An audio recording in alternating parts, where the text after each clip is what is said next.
Welcome to the Prayagraj institute. आज हम लोग बात करेंगे साइंस के बहुत ही महत्वपूर्ण क्वेश्चंस के बारे में।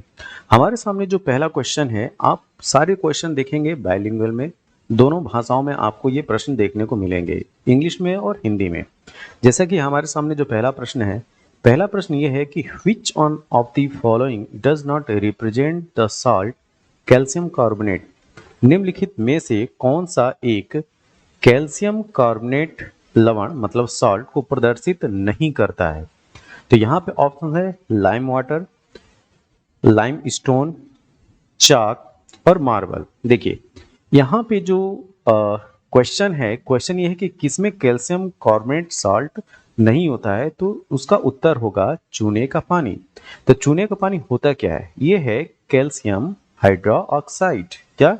Calcium hydroxide. ठीक है, तो CaOH ट्वाइस, इसको बोलते हैं लाइम वाटर। ठीक है, बुझे चूने का पानी। ठीक है, तो इसका सही जो उत्तर होगा वो होगा चूने का पानी, ऑप्शन नंबर 1। इसमें कहीं पे भी आपको कैल्शियम कार्बोनेट नहीं दिख रहा, क्योंकि कैल्शियम कार्बोनेट होता है CaCO3।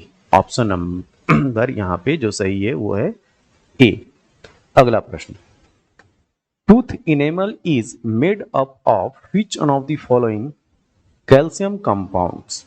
आपको बताना है कि जो इनेमल होता है निम्नलिखित में से किस एक कैल्शियम यौगिक से बना होता है। ऑप्शंस हैं कैल्शियम कार्बोनेट मतलब CaCO3, कैल्शियम सल्फेट CaSO4 और कैल्शियम हाइड्रोक्साइड CaOH ट्वाइस।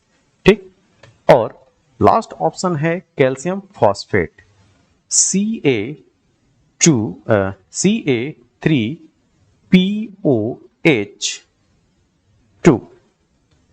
तो यहां पे जो सही उत्तर होगा ये है calcium phosphate, option number D.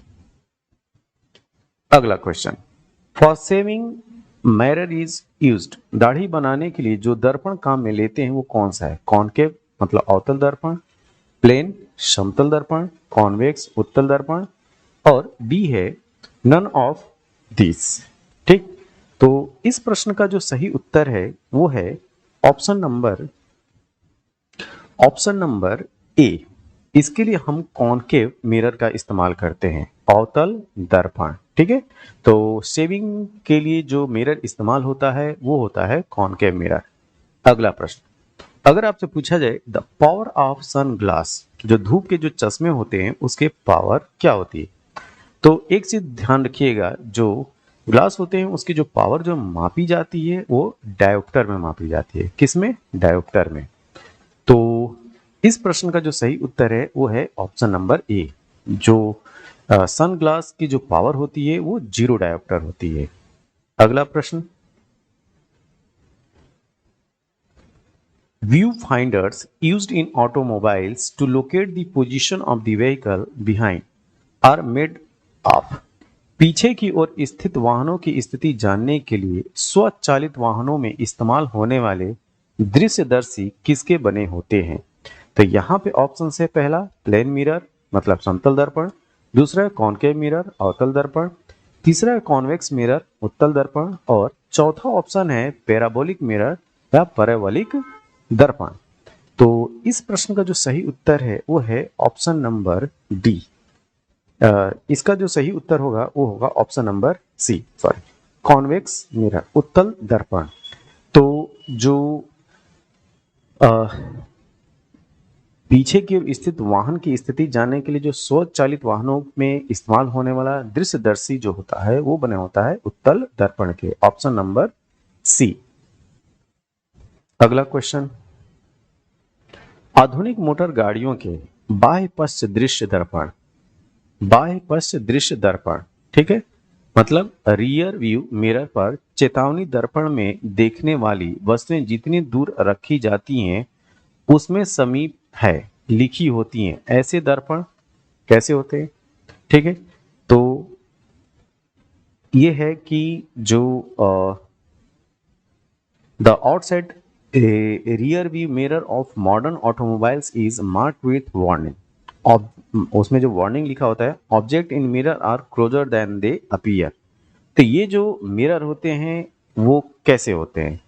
Plane mirror होते हैं, मतलब समतल दर्पण होते हैं, कि convex mirror with a very large focal length, अत्यधिक फोकस दूरी वाले अवतल दर्पण होते हैं, कि कॉनकेव मिरर होते हैं with very small focal length, मतलब बहुत कम फोकस दूरी वाले अवतल दर्पण होते हैं, कि कॉन्वेक्स मिरर होते हैं, मतलब उत्तल दर्पण होते हैं। तो इस प्रश्न का जो सही उत्तर है वो है ऑप्शन नंबर डी। इसमें जो होता है वो होता है उत्तल दर्पण, कॉन्वेक्स मिरर। तो ध्यान से देखिए इस प्रश्न को। जो आजकल की जो मॉडर्न मोटर व्हीकल है, तो आधुनिक जो मोटर गाड़ियों की जो बाएं पक्ष दृश्य दर्पण, रियर व्यू मिरर पर चेतावनी जो लिखी रहती है कि दर्पण में दिखने वाली वस्तुएं जितनी दूर दिख रही हैं उससे समीप हैं, ये एक वार्निंग मैसेज लिखा रहता है, ठीक है। तो ऐसे जो दर्पण होते हैं वो होते हैं convex mirror, option number D. ऐसा ही ऊपर जो प्रश्न था वैसा ही प्रश्न एक बार फिर, the mirror used as rear view mirrors in vehicles, ठीक है। तो यस, इसका सही उत्तर है कॉन्वेक्स, उत्तल लेंस। अगला प्रश्न, if any kurta shirt is white then it means, यदि कोई कुर्ता या कमीज सफेद है तो इसका अर्थ क्या होता है, ये आपको बताना है, ठीक। तो इसका मतलब ये होगा कि it completely reflects the light. जो सफेद चीजें होती हैं वो लाइट को पूरी तरीके से रिफ्लेक्ट करती हैं, तो वह प्रकाश को पूरी तरह परावर्तित करता है। तो ऑप्शन नंबर ए इसका सही उत्तर है। तो सही उत्तर क्या होगा? Option number A. अगला प्रश्न, which of one of the following is the natural phenomena used on which a simple periscope works? इसको हिंदी में देखिए, निम्नलिखित में से कौन सी वह भौतिक घटना है जिसके आधार पर एक सरल परिदर्शी पेरिस्कोप कार्य करता है? तो ये इसका जो प्रिंसिपल है प्रकाश का परावर्तन, रिफ्लेक्शन ऑफ लाइट। तो पेरिस्कोप रिफ्लेक्शन ऑफ लाइट पे काम करता है। अगला प्रश्न, which one of the following harmful ultraviolet ray, अति हानिकारक अल्ट्रावायलेट किरणें कौन सी हैं? Ultraviolet A, ultraviolet C, ultraviolet B की अल्ट्रावायलेट डी। तो इस प्रश्न का सही उत्तर है ऑप्शन नंबर बी। जो अल्ट्रावायलेट सी जो किरणें होती हैं वो काफी ज्यादा हानिकारक होती हैं, ठीक है। तो वैसे जो सूर्य के प्रकाश में जो किरणें होती हैं मुख्यतः 3 प्रकार की होती हैं, ultraviolet A, ultraviolet B, ultraviolet C. तो अल्ट्रावायलेट ए जो होती है वो अधिक तरंग दैर्ध्य वाली होती है, अल्ट्रावायलेट बी जो है मध्यम तरंग दैर्ध्य वाली होती है, और अल्ट्रावायलेट जो सी होती हैं वो अत्यंत ही सूक्ष्म तरंग दैर्ध्य वाली होती है, तो मतलब माइक्रो वेवलेंथ होता है। तो इसका मतलब वेवलेंथ जिसका कम होता है वो ज्यादा हानिकारक होगी, ठीक है। तो अल्ट्रावायलेट सी जो है उसकी वेवलेंथ होती है कम, इस वजह से ये ज्यादा हानिकारक है कंपेरिजन टू अल्ट्रावायलेट ए और ultraviolet B. Okay, the velocity of light is maximum A, maximum in, आपको बताना है कि प्रकाश का वेग अधिकतम किस में होता है, ठीक। तो डायमंड हीरे में, वाटर पानी में, वैक्यूम निर्वात में, और हाइड्रोजन, ठीक। तो इसका जो सही उत्तर है वो है ऑप्शन नंबर सी। देखिए, प्रकाश का वेग जो है उस पर डिपेंड करता है कि उसका अपवर्तनांक कितना है, ठीक है। तो प्रकाश का वेग जिस वस्तु या पदार्थ का अपवर्तनांक ज्यादा होता है उसमें प्रकाश की गति न्यूनतम होगी, ठीक है। तो जिसमें अपवर्तनांक ज्यादा उसमें जो स्पीड ऑफ लाइट होगी वो कम होगी। तो इस हिसाब से यहाँ पे जो अपवर्तनांक जो सबसे कम है वो है वैक्यूम का, इस वजह से वैक्यूम में स्पीड ऑफ लाइट ज्यादा होगी। Okay, next question, the nature of light radiation is, आपको बताना है कि प्रकाश किरणों की प्रकृति कैसी होती है। वेव के समान होती है, मतलब तरंग के समान, पार्टिकल के समान, कण के समान, और सी ऑप्शन है like both wave and particle, तरंग एवं कण दोनों के समान, और डी ऑप्शन है not like a wave and particle, ना तो तरंग की तरह और ना तो कण के समान। तो इस प्रश्न का सही उत्तर है ऑप्शन नंबर सी। जो लाइट का नेचर होता है, जो प्रकाश जो है वो एक इलेक्ट्रोमैग्नेटिक वेव है, और इसमें जो है वेव और पार्टिकल दोनों के ही नेचर पाए जाते हैं। अगला प्रश्न, accumulation of which one of the following in the muscles of sprinters leads to cramp? जो तेज धावकों की मांसपेशियों में निम्नलिखित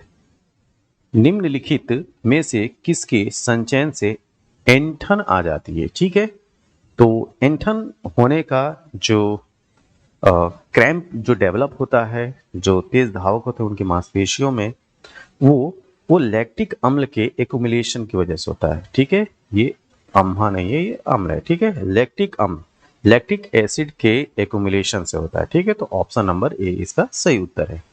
अगला प्रश्न, blue baby syndrome is caused by the contamination of, ठीक है, निम्नलिखित में से किसके संदूषण या प्रदूषण के कारण ब्लू बेबी सिंड्रोम होता है? तो इस प्रश्न का सही उत्तर है नाइट्रेट का पॉल्यूशन। ठीक है, ऑप्शन नंबर सी। अगला question, which one of the following is water borne disease? आपको बताना है कि निम्नलिखित में से कौन एक जल संक्रामक रोग है। तो यहाँ पे ऑप्शन है जॉन्डिस मतलब पीलिया, ट्यूबरकुलोसिस क्षय रोग, रेबीज अलर्क रोग, रेबीज इसको बोलते हैं, आर्थराइटिस गठिया। इस क्वेश्चन का जो सही उत्तर है वो है जॉन्डिस, पीलिया। पीलिया क्या है कि एक वाटर बॉर्न डिजीज है, ठीक, जो प्रदूषित जल की वजह से होता है। इस रोग में होता क्या है कि लीवर जो है प्रभावित होता है, और त्वचा और आंख में जो है येलो पिगमेंट बढ़ जाने के कारण से वो पीली दिखाई पड़ती हैं। ठीक है, अगला प्रश्न,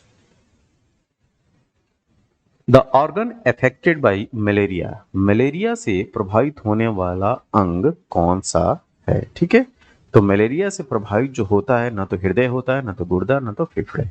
इससे जो प्रभावित होता है वो है प्लीहा, स्प्लीन, ऑप्शन नंबर डी।